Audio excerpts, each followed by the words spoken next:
Blood dripped steadily from the jagged steel jaws of the trap, each crimson drop vanishing into the dry, cracked dirt of northern Arizona.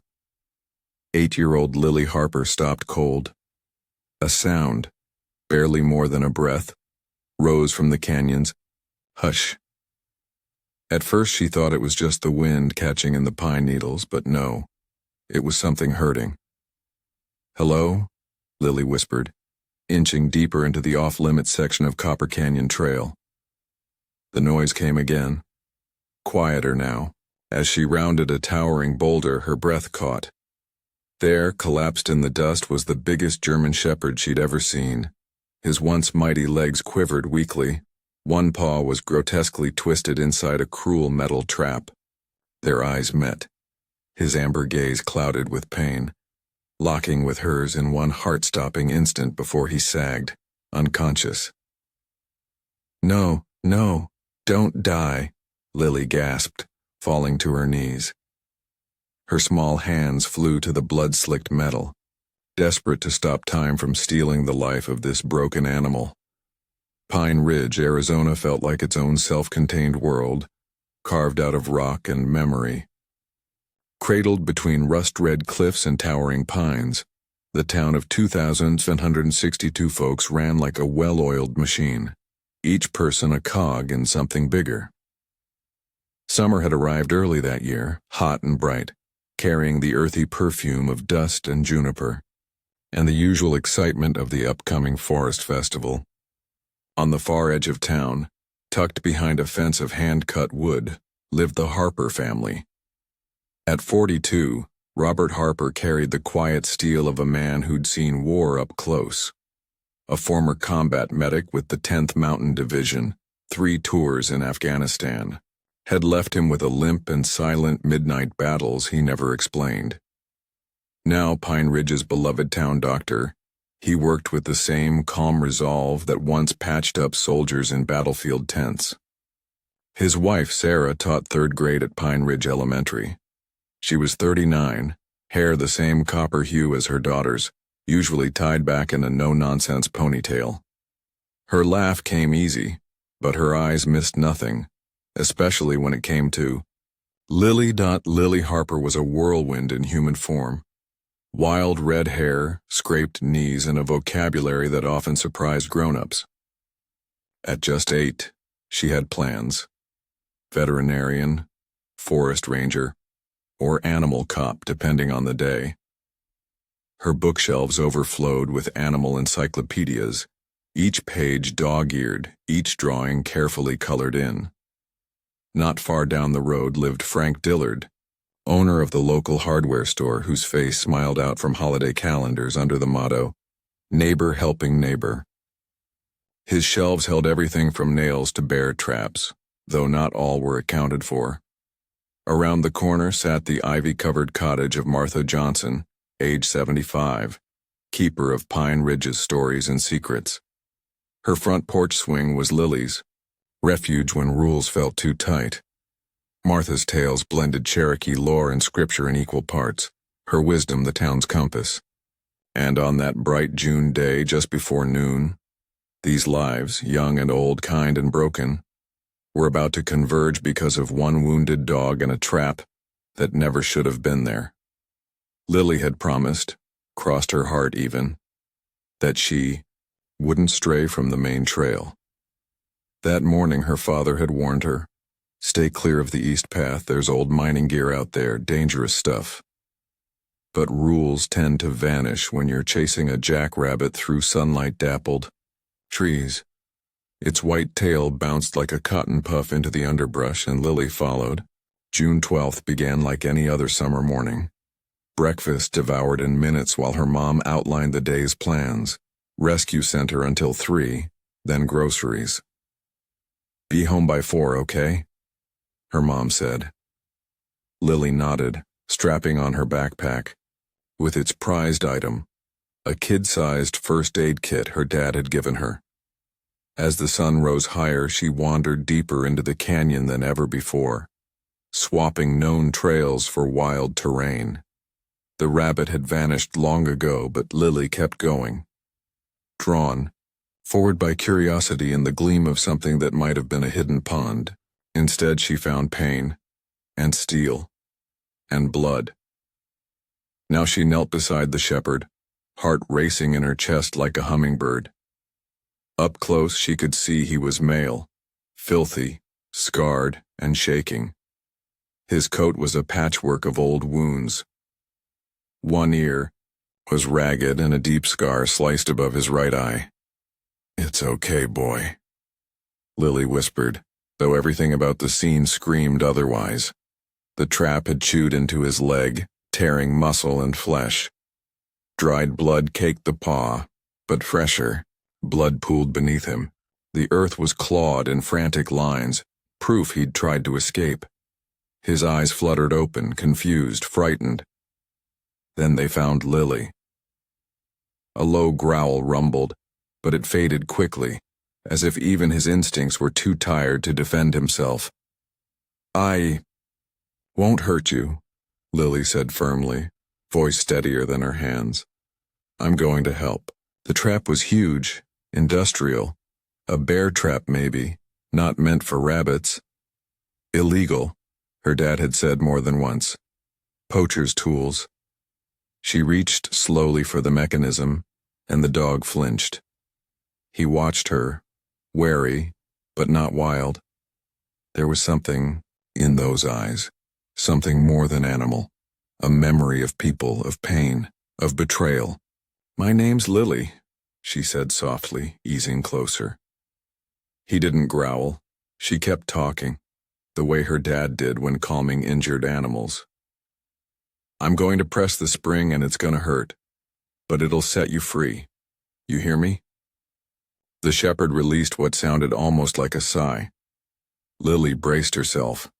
She placed both hands on the trap, slick with blood, and counted. 1, 2, 3. She shoved. The steel groaned but held. The dog whimpered sharply, his body jerking with fresh agony. "I'm sorry," she gasped, blinking back tears. "I'm trying, I swear." Her foot found a rock for leverage and she pushed again. The trap shifted, but her grip failed and it snapped back. Fresh blood poured out. The shepherd's eyes dimmed. "No, no, no, please don't die," Lily cried, panic taking root in her chest. "Please." For nearly 20 minutes she battled the trap and her own growing exhaustion. Her palms tore open against the serrated edges. Blood soaked into her yellow shirt, hers and his. The dog drifted in and out of consciousness, each time finding her with glassy eyes. "I'm not leaving you," Lily vowed over and over as the sun scorched overhead and sweat dripped down her face. Not like they did. And whether by instinct or understanding, the shepherd thumped his tail once, barely against the dirt. It was enough. At 2:37 p.m., the trap's iron mouth finally gave way with a groan. Lily tumbled backward, gasping, limbs trembling. She stared at the dog, who blinked slowly, eyes wide with shock. "You're free," she whispered, crawling back. "You're free now." But he didn't move. His leg was mangled beyond use. Bone gleamed through shredded fur. Blood oozed, steadily. Worse than the physical damage were the layers of healed-over cruelty across his skin, scars not earned in the wild but from humans. Lily's fingers fumbled at her backpack. The cartoon-decorated first aid kit looked silly now, against the raw horror of this injury. Still, she worked with the determination her father had instilled. She poured water over the wound. "This'll sting," she warned, though the shepherd made no sound. His silence was worse than a growl. It was surrender. She pressed gauze over the wound. It turned crimson instantly. The second pad did the same. So did the third. "You need help," Lily choked out. "Real help. Doctor help." She looked around. She had no idea how far she'd gone. The comforting markers of the main trail were long gone, replaced by foreign terrain. Shadows lengthened. Clouds massed overhead, heavy with monsoon promise. The dog weighed at least 70 pounds, almost as much as Lily.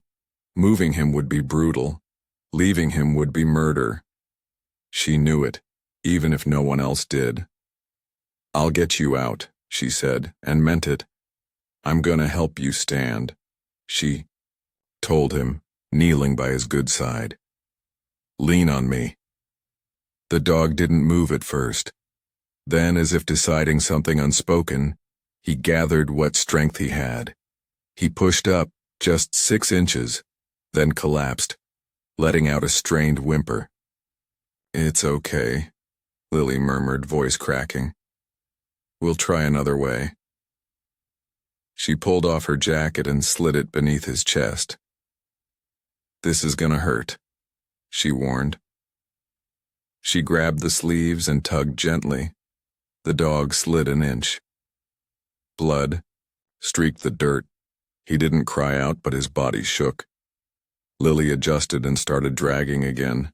10 feet at a time she moved him, checking him, catching her breath. The trail back was lost, but she told herself what her dad had said once. Find the creek, trails follow water. That became her North Star. But when she chose a direction, the shepherd gave a faint bark, barely a sound. His gaze was fixed the other way. "What? That way?" Lily asked, doubting. The dog's tail tapped the ground once. "Yes." She stared at him.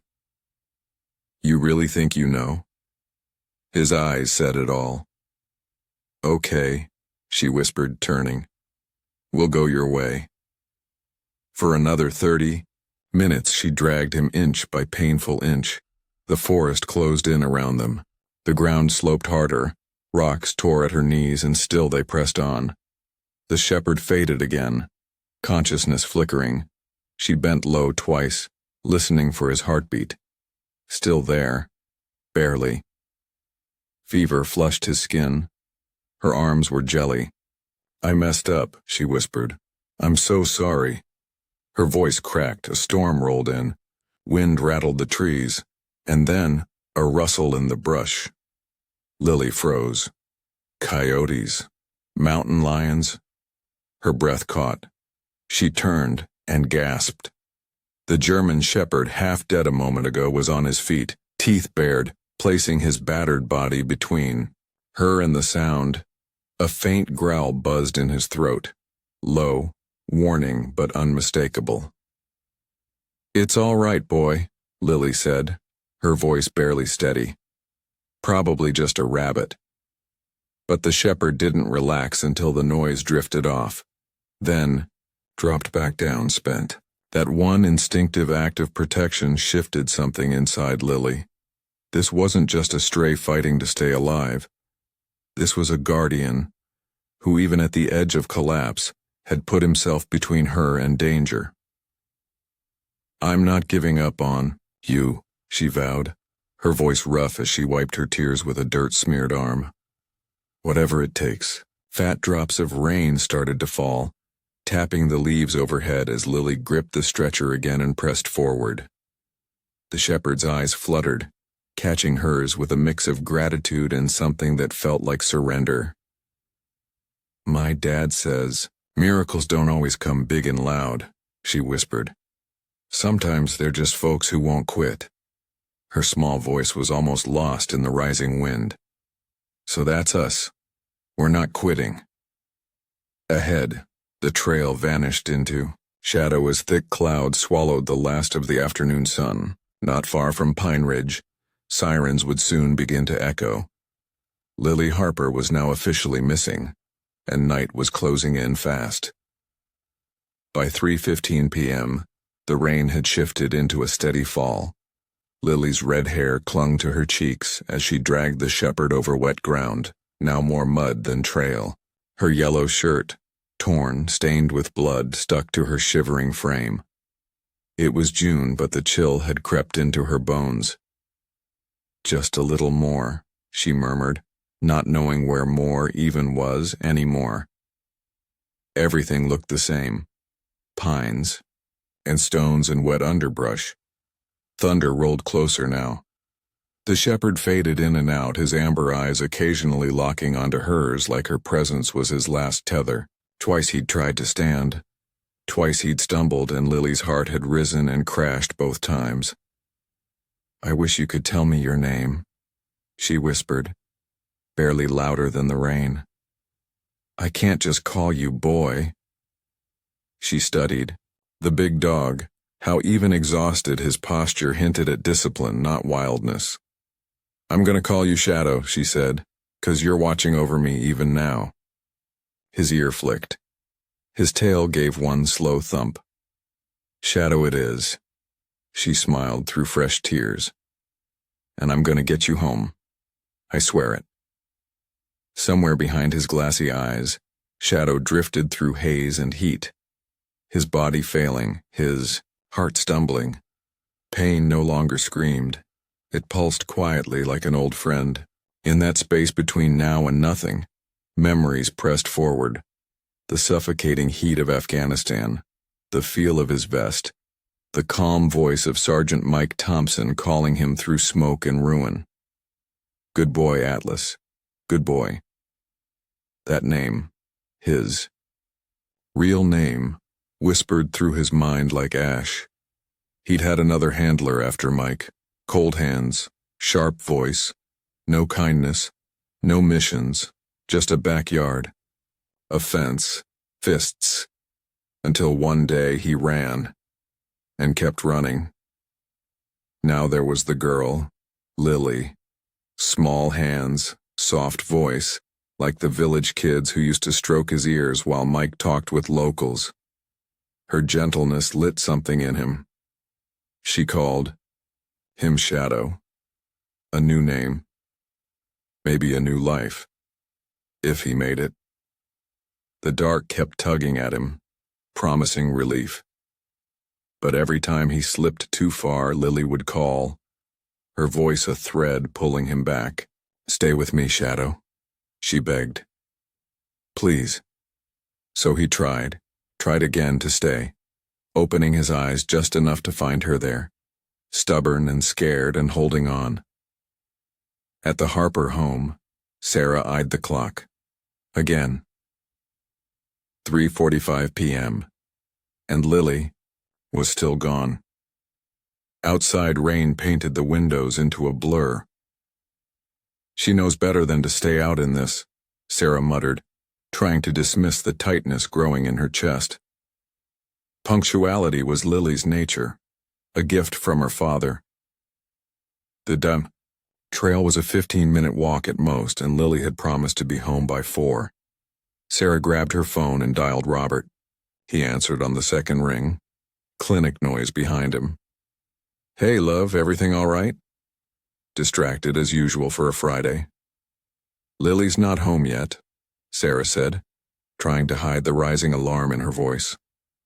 "I know she's not really late, but with this weather." A pause. When Robert spoke again, the edge had sharpened. "Did you check Martha's? Maybe she got caught up listening to one of her stories." "Already called. She hasn't seen her." Sarah moved to the front window, scanning the still street. "Robert, this doesn't feel right." "I'll be there in 15, he said, already moving. "Call Bill. Maybe she stopped at the diner on her way back." Sarah nodded even though he couldn't see her. "Please hurry, something feels off."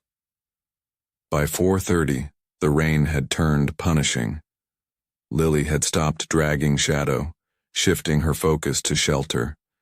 The temperature was dropping, the storm building. "Look, Shadow," she said, pointing ahead. A shape emerged in the downpour, dark, boxy. "I think it's a building." As they got closer, the outline resolved. An old forest ranger station, long abandoned. Windows boarded, but the roof looked solid. Best of all, the door was cracked open. Dry ground. Maybe safety. Almost there. She breathed, crouching beside Shadow. He was barely hanging on, breath thin and ragged. With a final push, she hauled him to the porch. The steps were too much until she spotted a piece of old roofing nearby. She dragged it over, made a ramp. Inside smelled like mold and dust, but it was dry. A single room, desk, chair, and, thank God, a cot in the corner. "We made it," she whispered, collapsing next to him. "We're safe." Shadow whimpered, shivering violently. Lily's gut twisted. Fever, blood loss, shock. She had to act fast. The cabin had little to offer, but she scavenged anyway. An old emergency blanket on the wall, gauze and antiseptic, pine-scented, weirdly comforting. Jackpot. A rusty camping stove with half a propane tank. "Dad taught me this," she murmured, carefully lighting it. Blue fire flickered to life, shadows dancing on the walls. The room warmed. The storm howled. Thunder cracked overhead. Lily winced but kept working, cleaning, wrapping, whispering. "My dad says you gotta talk to patients," she told him. "He says your voice can heal too." So she talked about school, her dream of becoming a vet, Mrs. Wilkinson's cockroaches, her fear of storms. 1 Mississippi, 2 Mississippi, call. She counted after each flash. 3 seconds. That means it's close. Through it all, Shadow watched her, like her voice was pulling him from the edge. He was still bleeding. She'd run out of gauze. "I wish I could call my dad," she finally whispered, her voice breaking. "He'd fix you. He always fixes everyone." Back in Pine Ridge, the search was in motion. Robert Harper's living room had become base camp, thunder echoing outside. Sheriff Collins laid out a map on the coffee table, pointing as rain drummed the roof. "Volunteers are on the main trail and creek route. Bill's team is going north, toward the old mine." "She wouldn't leave the path," Robert cut in, tight-jawed. "Not unless she saw something," Sarah offered. "Maybe an animal." The door banged open, wind and rain following Martha Johnson inside. Her yellow slicker dripped as she stomped forward, age-defying urgency in every step. "Any word?" she asked. Robert shook his head, tension showing. "Just starting the teams." Martha's eyes narrowed on the map. "You're all looking in the wrong spot." She stabbed a finger toward the east side. "Check Copper Canyon. Trail. That area's off-limit." Collins frowned. "Has been for years. And Frank Dillard's truck was parked at that trailhead this morning," Martha snapped. "He was loading something that looked like trapping gear." Silence. Dillard had been a trusted neighbor for decades. Suggesting he was involved in Lily's disappearance sounded insane. "Martha," Robert said gently, "I know you and Frank." "This isn't about grudges," Martha cut him off. "This is about what I saw, and 3 pets have vanished from that part of town in the last month." Collins looked at Robert. "It's worth checking," he said. "I'll send Jake and Miguel." "I'm coming," Robert said, grabbing his coat. "If she's there and there are trap—" He couldn't finish. Sarah touched his arm, her fear matching his. "I'll stay here in case she comes home." Her voice cracked. "Bring her back." "I will," he promised. "No matter what." In the cabin, Lily curled beside Shadow on the cot, her body shielding his. Outside, the storm softened, gaps between thunder longer. The rain still fell, but gentler now. "My mom's probably freaking out," she murmured, stroking his damp fur. "I've never been this late." Her voice trembled. They might have called the sheriff by now. Shadow's eyes had gone glassy. The warmth helped, but his trembling was worse. Blood soaked the bandage, no more gauze. "You need a real vet," she said, barely audible. "Not just me." And then Shadow went rigid, His ears flicked toward the door. A growl vibrated in his chest, quiet, but fierce. "What is it?" Lily asked, sitting up. "You hear something?" The dog staggered to his feet, collapsing twice, then managing to stand, trembling but upright, between her and the door. Heart pounding, Lily strained to listen, nothing but rain. Then, crunch, wet leaves, footsteps. "Hello?" she called, fear bleeding into her voice. "Who's there?" No answer. Only the steady approach. Shadow's growl deepened, his body taut. "It's okay," she whispered, though she didn't believe it. "Maybe it's Dad, or the sheriff." The steps stopped just outside. Shadow's snarl bared teeth dulled by pain, not spirit. The door creaked, and in stepped Frank Dillard, rain trailing off his hunting cap. "Well now," he said slowly. "Look what we've got here." Robert's flashlight beam sliced through Copper Canyon's gloom as he pressed forward. Rain easing, but urgency sharp as ever. The drizzle had softened, but the damage was already done. The trail had turned into a slick ribbon of sludge, each step sucking at his boots like quicksand. "Lily!" Robert shouted again, maybe for the 100th time. "Lily, answer me!" Only the wet drip of rainwater falling from pine branches responded. Behind Robert, Sheriff's Deputy Jake trudged forward with the rescue pack and medkit. They'd been at it over an hour, combing this restricted area inch by inch. "Doc," Jake called out, his flashlight beam locking on something near the, trail. "You need to see this." Robert doubled back, his gut clenching as the light revealed a chilling sight. Rocks and pine needles splattered with blood, a sprung steel trap glistening red, and a small set of muddy footprints leading away. "It's Lily's," Robert said, crouching down to study one of the tracks. The faint star print on the sole matched the sneakers she wore every day. But then he spotted something else. His beam followed a messy path in the dirt.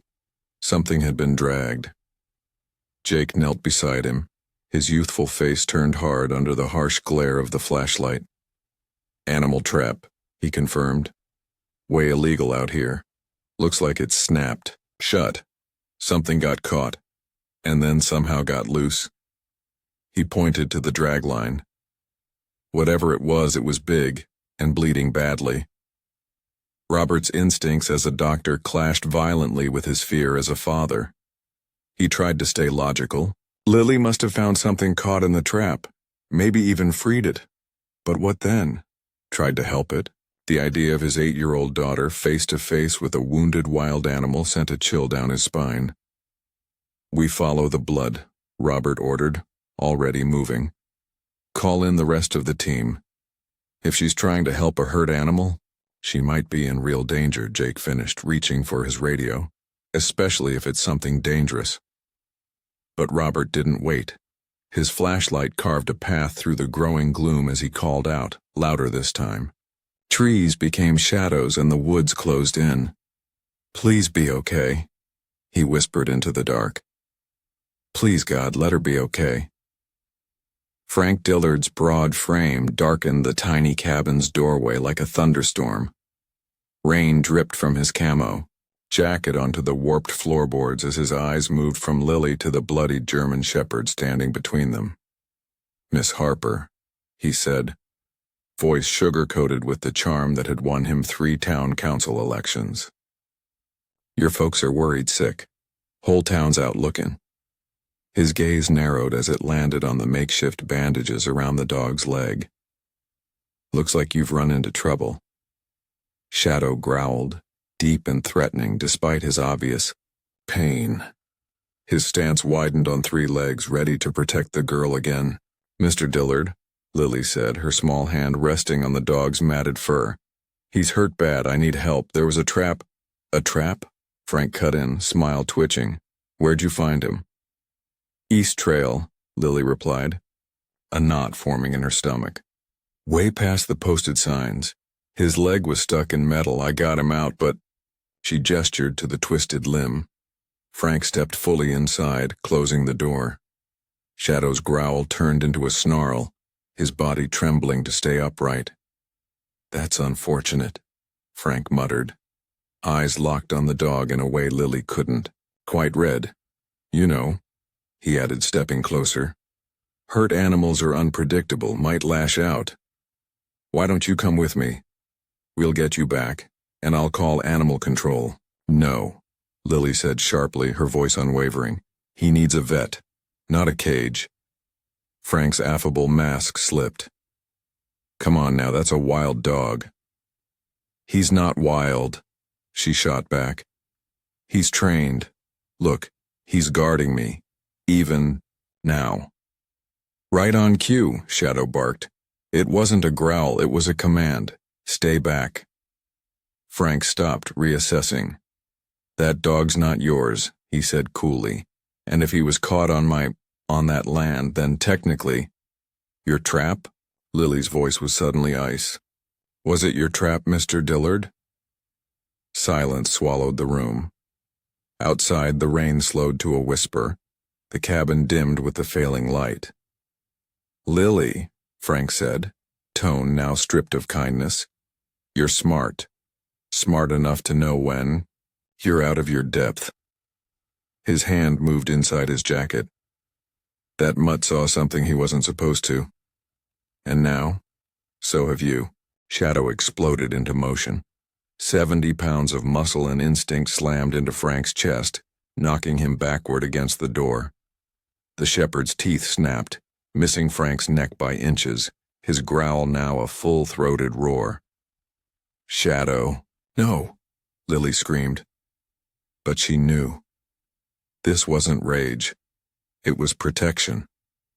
Frank reacted fast, hurling the dog aside. Shadow hit the desk hard, yelping as his wounded leg folded beneath him.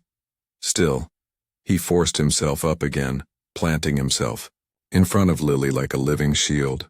Vicious animal! Frank spat, reaching again into his coat. This time a hunting knife appeared, 6 inches of steel catching the fading light. Should have put you down earlier. Please, Lily begged, moving to Shadow's side. Don't hurt him, we won't say anything, just let us go. Frank's face hardened. Can't do that.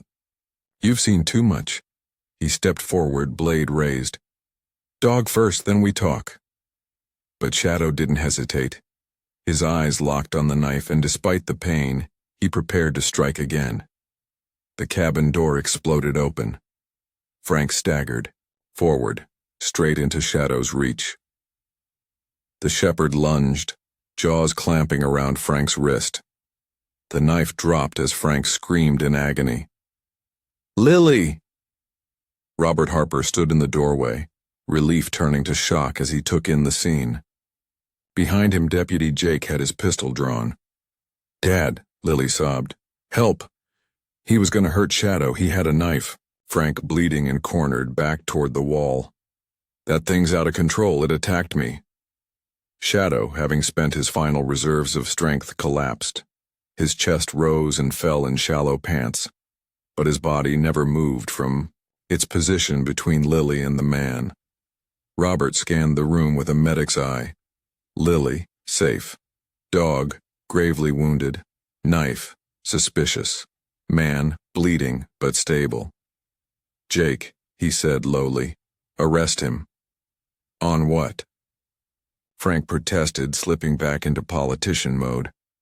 I was searching like everyone else. Start with illegal traps, Jake replied, holstering his gun. Then we'll see. As Jake cuffed a seething Frank to a chair, Robert dropped, beside Lily and Shadow. The dog's leg was mangled, blood loss severe, infection likely. The limb might not be salvageable. Sweetheart, he said gently, pulling her into his arms. Are you hurt? She shook her head. But he's dying. He saved me, Dad. He protected me. Robert turned to Shadow. The dog met his gaze with an uncanny awareness, exhausted but still watching, still guarding. "Hey, boy," Robert murmured, extending his hand, palm up. "You did good. Real good." The dog's eyes stayed on him for a moment before his head dropped. Breathing worsened. "He's slipping," Lily whispered, petting his filthy fur. "Please save him." Robert had made tough calls on battlefields, but few like this.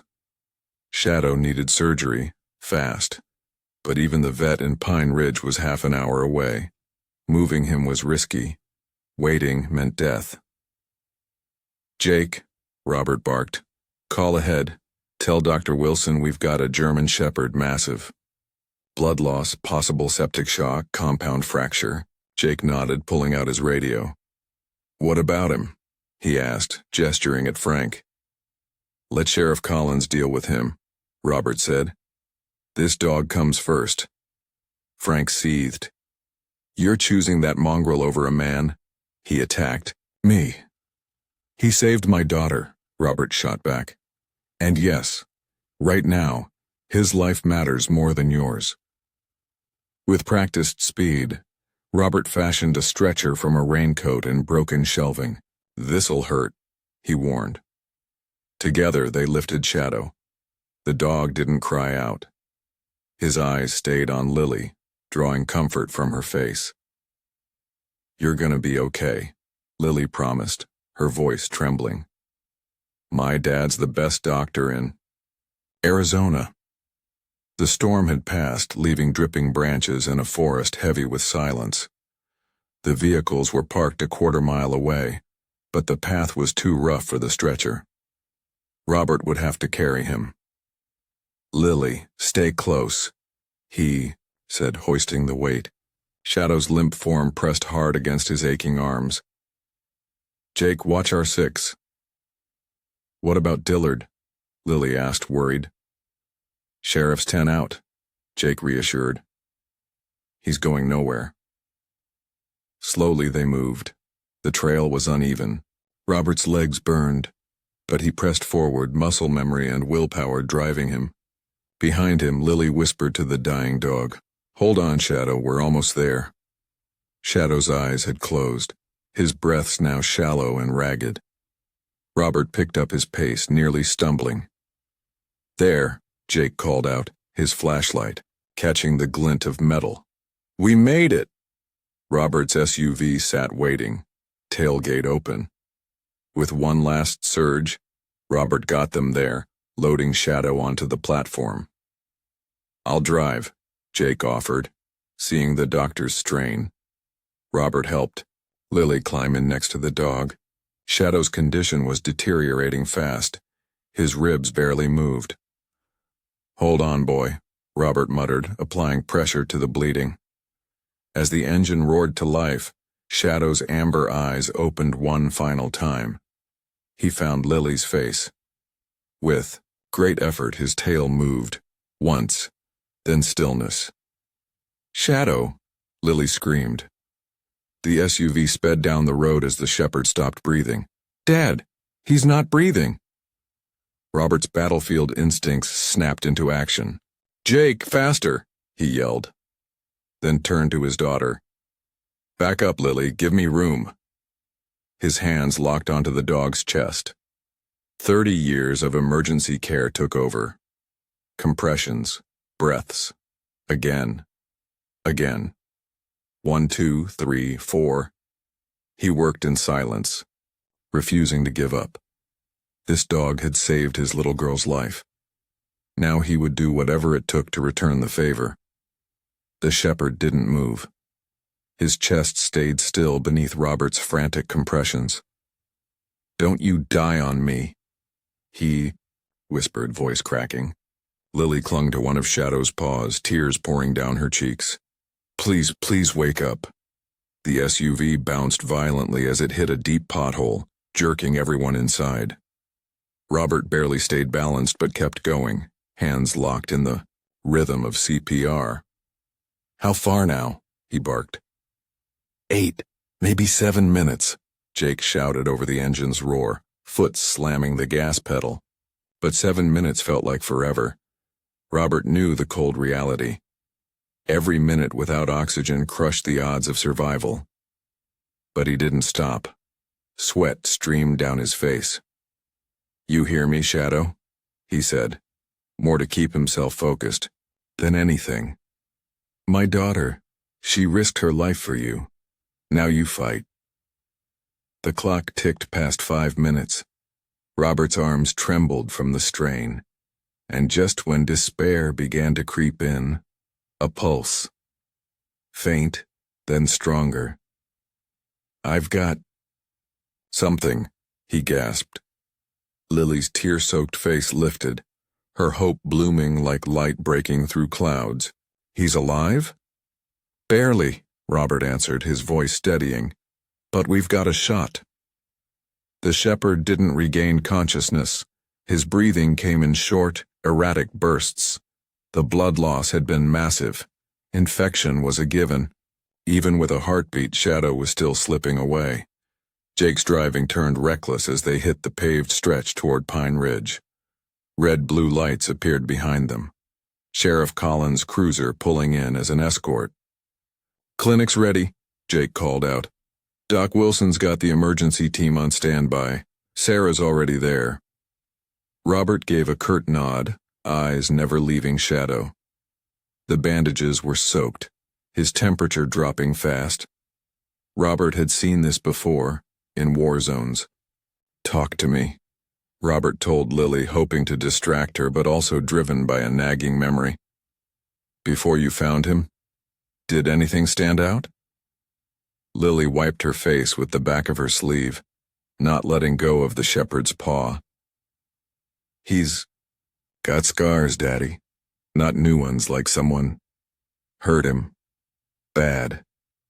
Her voice dropped to a whisper.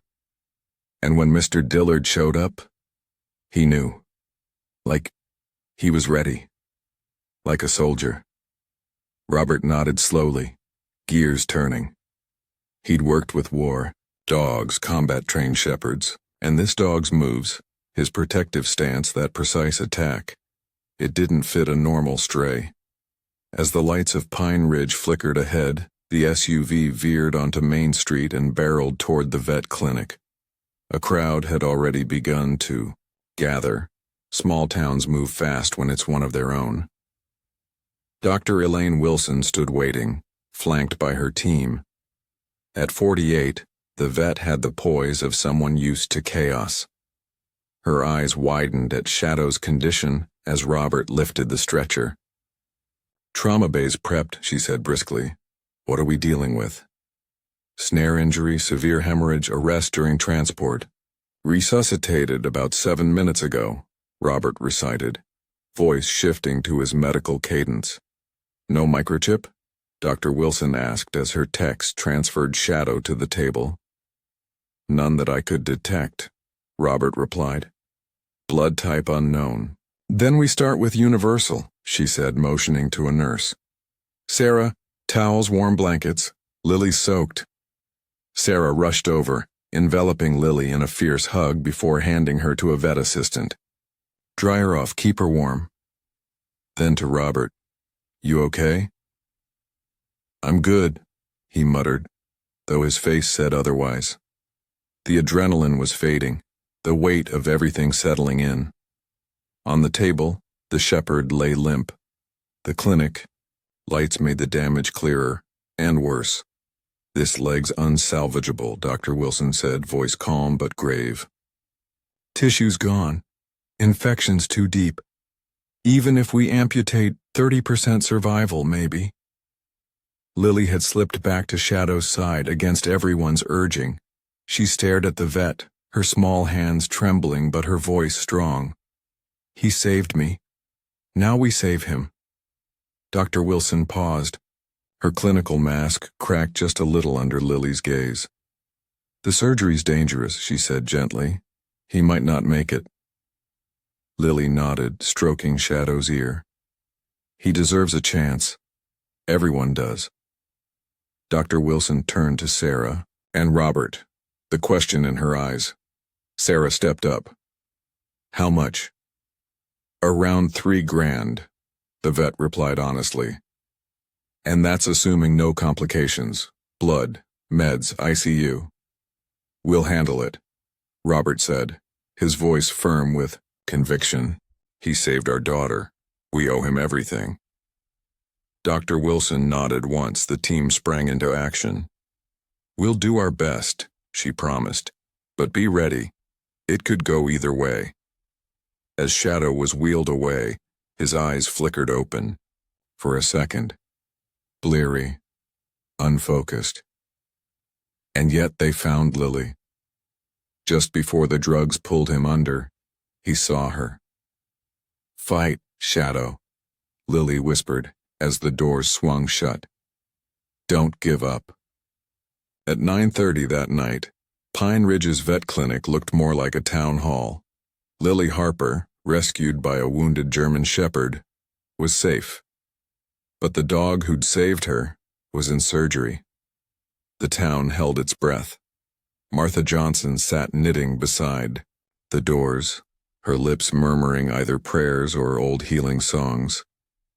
Bill Turner arrived with coffee and donuts from his diner, grumbling that dogs are tougher than we give them credit for. Sheriff Collins huddled with Robert and Jake in the corner. Dillard's booked, he said grimly. Found 3 more traps, plus signs of... He hesitated. What kind of signs? Robert asked, lowering his voice. Lily, nestled in Sarah's arms, looked half asleep, but still alert. Let's just say, Collins muttered, his hunting wasn't exactly legal. We found crates, animal remains. FWS is sending a full team. The implication sank in. Frank Dillard, upstanding citizen, business leader, was running a black market operation. He wanted them quiet, Jake added darkly. Lily and the dog. They found his dirty secret. The surgical doors opened. Everyone froze. Dr. Wilson emerged, exhausted. She went straight to Lily. He's out of surgery, she said softly. We lost the leg, but he's stable, for now. Lily's eyes lit with cautious hope. He's alive? He's alive, the vet confirmed. He's fighting, hard. That's one tough dog you found. The crowd exhaled in unison. Bill Turner turned away, blinking furiously. One more thing, Dr. Wilson added, brow furrowing. We shaved him for surgery and found a tattoo. Military. K9 A742. Robert sat up straighter. The number rang familiar. A742, he echoed. That's a handler unit. Code. It is, said a new voice. A man stood in the doorway, tall, leaning on a cane, scars visible beneath his jacket. His name's Atlas. He belonged to Mike Thompson. Robert stood, stunned. Mike? The name hit like a gut punch. Mike Thompson, brother in arms, killed in Afghanistan. And Atlas, his partner. Ryan Carter, Robert said, extending a hand. Didn't know you were back. Got in yesterday, Ryan replied, gripping his cane. My sister called when she heard about the shepherd. I had to check. He vanished 6 months ago from Mike's cousin's ranch. Suddenly everything aligned. After Mike's death, Atlas was reassigned. Somehow he'd slipped through the cracks, abandoned or escaped, ended up in the wrong hands. And then, with Lily. Can I see him? Ryan asked quietly. Dr. Wilson hesitated. He's sedated. Won't recognize you. Maybe tomorrow. Please, Ryan interrupted. I've looked for him for months, just 5 minutes. The vet relented. All right, 5 minutes. As she led him back, Lily stood up. I want to come. He might hear me. Ryan nodded, touched. I think Mike would like that. The recovery room was dim, hushed except for machines and monitors. Atlas, still shadow in Lily's mind, lay bandaged and still, the missing legs stark against the white linens. The scars crisscrossing his shaved body were horrifying. Ryan's breath hitched. "Good God," he whispered. "What did they do to you?" A voice answered from behind. Sheriff Collins had followed.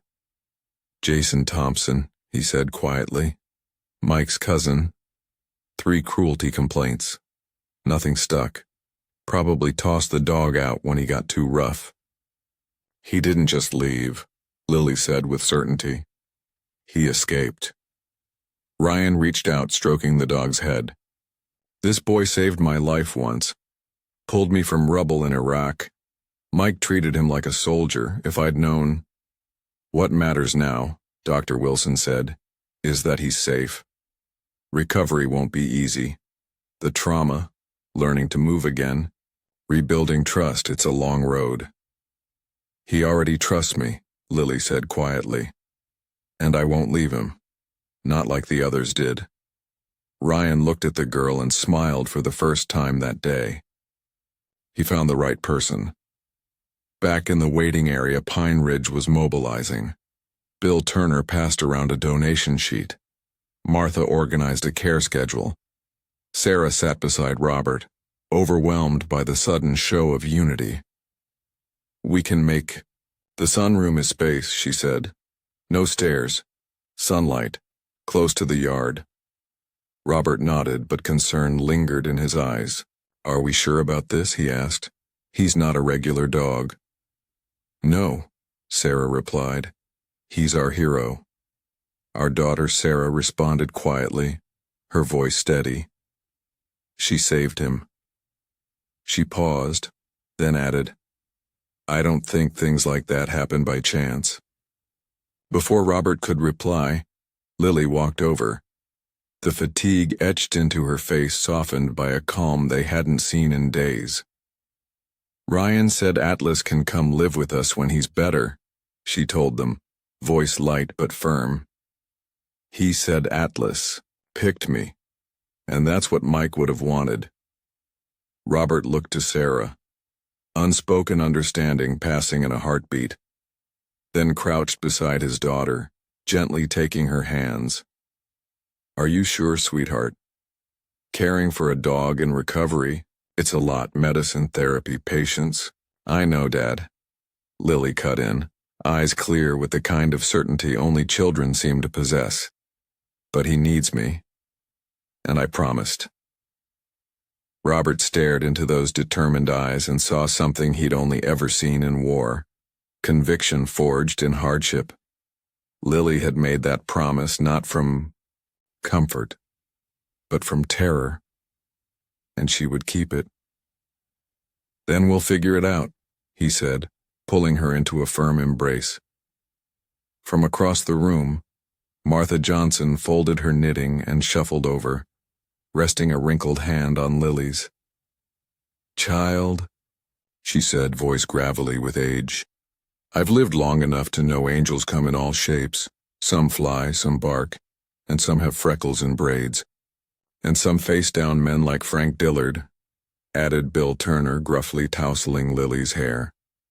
"What you did, young lady, that took guts." Sheriff Collins cleared his throat. "Speaking of Frank Dillard, we're going to need a formal statement from Lily tomorrow. And there's also the matter of evidence. Atlas might be part of it." "Atlas is evidence?" Lily asked, frowning, her exhaustion showing. "Sort of," Collins said. "His wounds, where you found him, it all builds the case against Dillard's operation. Once he's strong enough, we'll need photos too." Ryan Carter had joined them, shoulders squared despite the weariness in his eyes. "He was trained in Afghanistan to help with evidence collection," Ryan said. "This wouldn't be his first time helping bring bad guys down."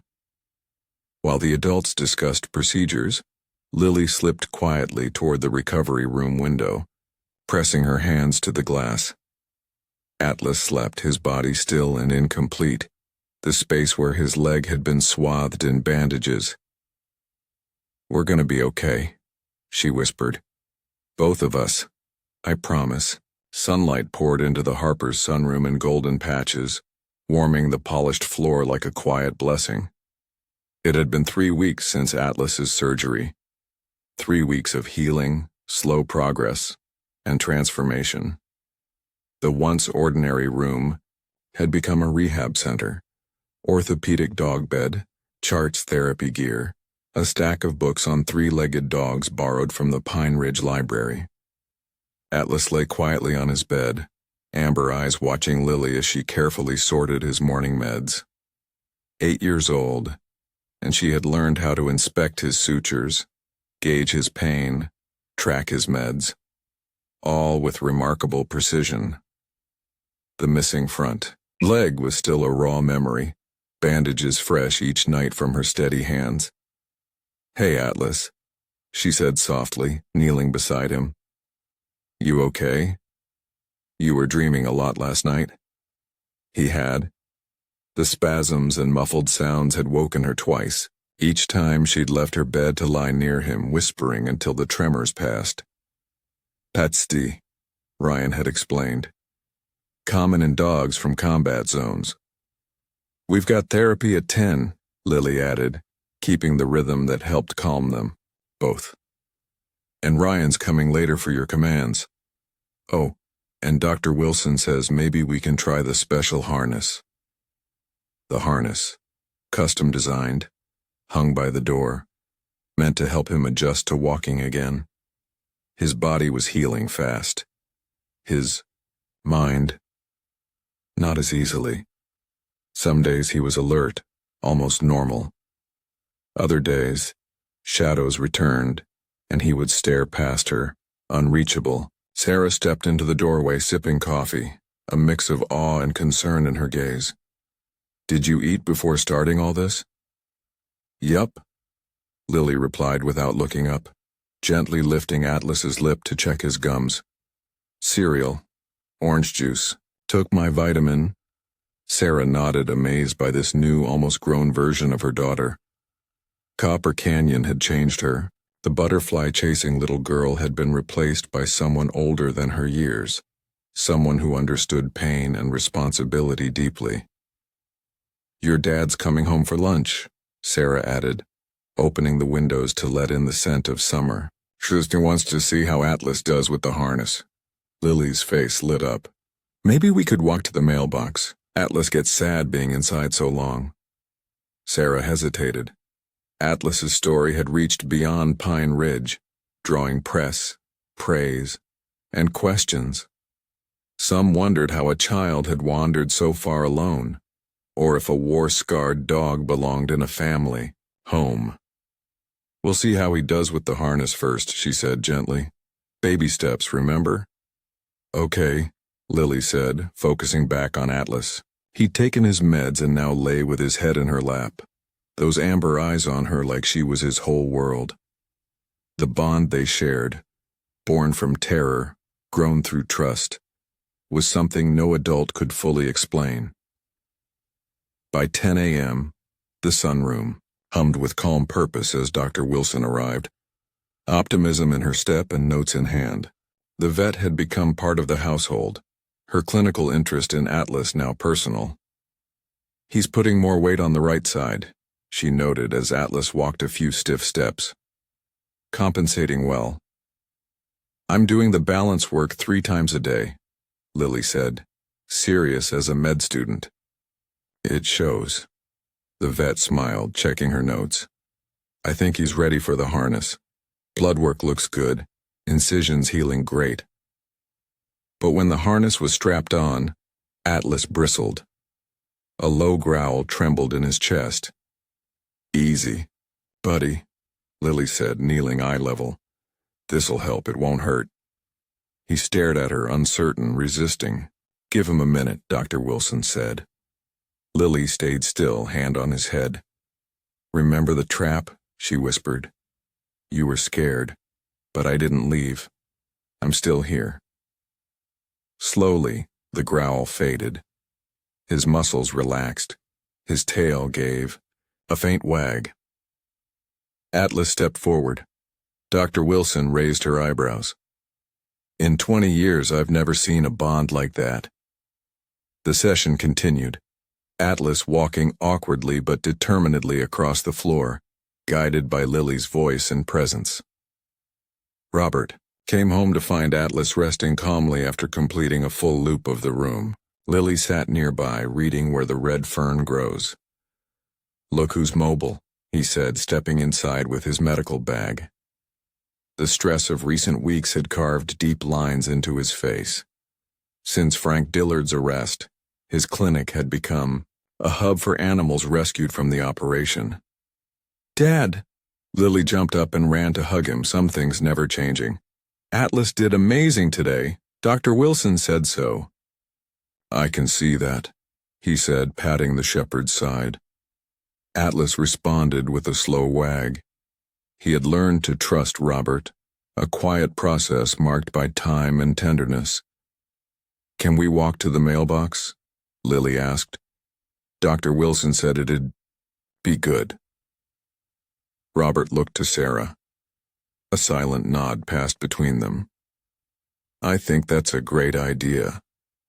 After lunch, the family gathered around the kitchen table, Atlas dozing on his bed nearby. The conversation bounced from recovery updates to Lily's reading goals to the fallout from Dillard's crimes. They linked him to poachers in 3 states, Robert said evenly, trying not to alarm Lily. "Federal charges likely." "Good," Lily said. "He hurt Atlas and probably other animals too." "Speaking of," Sarah said gently, "have you thought more about his name? Ryan says he knows Atlas, but you also called him Shadow." Lily looked over at the dog. "He's both," she said after a pause. "Atlas was the hero who helped people. Shadow was the part of him that got hurt and lost. Now he gets to decide who he wants to be." Silence followed, awed, reflective. Robert reached over and squeezed her hand. "That's a beautiful way to see it." After lunch, the 3 of them, Robert, Lily, and Atlas, prepared for the short walk to the mailbox. Sarah trailed behind, filming for Dr. Wilson's records. The walk took 15 long minutes. Uneven gravel, shifting light, open space. Each step was an act of courage. "You're doing it," Lily beamed. "You made it." At the mailbox, Atlas paused, nose in the wind, taking in scents both familiar and new. And just then, a pickup truck slowed to a stop. Bill Turner stepped out, smiling wide. "Well now, look who's up and out," he said gently. "You're looking good, old boy. Mighty good for a dog who was on death's door just weeks ago." Atlas tensed at first, but relaxed. His tail gave a small wag. "He remembers you from the clinic," Lily said proudly. "This is his first time outside." "That's worth celebrating," Bill said, pulling a paper bag from his truck. "And I just happen to have the right treat for it." He held out a wrapped dog biscuit, offering it to Lily first, never directly to the dog. He knew better. Atlas's special treat was homemade, natural, protein-packed, and perfect for rebuilding strength. "If it's okay with your folks," Mr. Turner said gently. Robert gave a quiet nod, and Lily accepted the biscuit with a quiet kind of reverence. "Gracias, Mr. Turner," she said softly. Holding the treat flat on her hand, just like Ryan had shown her, she gave the cue. Atlas took it delicately, his movements so precise and polite you'd never guess the horror he'd survived. Around them, the small group of neighbors watched with quiet awe as the German shepherd accepted his first treat in public. One small gesture, yet it carried the weight of weeks spent rebuilding trust, inch by inch, scar by scar. "The whole town's pulling for him," Bill murmured to Robert, eyes still fixed on the dog. For both of them, really. What had happened in those woods hadn't just scarred one child and one animal. It had cracked something open in Pine Ridge itself. People started asking questions they'd never dared ask before, about the neighbors they trusted, the signs they ignored. Robert gave a slow nod. Frank Dillard's arrest had laid bare a truth they'd all sensed, but hadn't spoken aloud. Charm can hide rot, and money can make folks look away. The fallout wasn't easy. It wasn't supposed to be. The festival board wants to recognize them next weekend, Bill added, voice low and a bit hopeful. Nothing too public or overwhelming, just a moment, a ceremony. Martha's idea, mostly. Robert glanced toward his daughter, crouched in the grass beside Atlas, showing him a butterfly perched on a daisy. The dog tilted his head, following, her finger with quiet alertness, those amber eyes warm now. No longer just surviving, but beginning to live again. I think they'd like that, Robert said. A moment to let the town see what resilience really looked like. What hope could become when someone refuses to give up. As if he understood, Atlas turned to look at the two men. The afternoon sun caught his face just right, setting those intelligent amber eyes aglow. Robert met the gaze and felt something shift deep in his chest. This was the same creature who had once been left for dead, abandoned, tortured, discarded like garbage. Yet here he stood, proud and whole in spirit, beside the girl who had given him her everything. Robert finally understood what Martha had meant when she talked about angels showing up in forms you'd never expect. Some wear feathers, some wear uniforms, and some, like his daughter, wear scraped knees and carry enough heart to pull a dying dog from a steel trap. That moment, that impossible rescue, hadn't just changed one life. It had changed the town.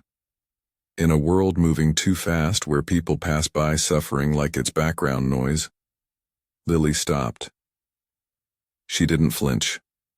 She didn't wait for someone stronger or older. She saw pain, and instead of fear, she felt duty. She fought harder than anyone could have asked her to, not because she had to, but because she couldn't imagine doing anything less. And that dog, that battle-scarred warrior, had found just enough strength to stand between her and death. Even as his own life slipped away, he protected her. They saved each other. Their story is everything we claim to stand for. Valor, loyalty, the unspoken language between the broken and the brave. Lily and Atlas remind us that compassion isn't weakness. It's courage in its purest form. That second chances matter. That no soul is beyond saving if just one person believes. We live in a time where empathy feels rare, where headlines numb us, and cruelty feels cheap. But these two, this child and her wounded dog, proved something extraordinary. That love, even in the darkest places, can still be fierce enough to heal, fierce enough to lead us home.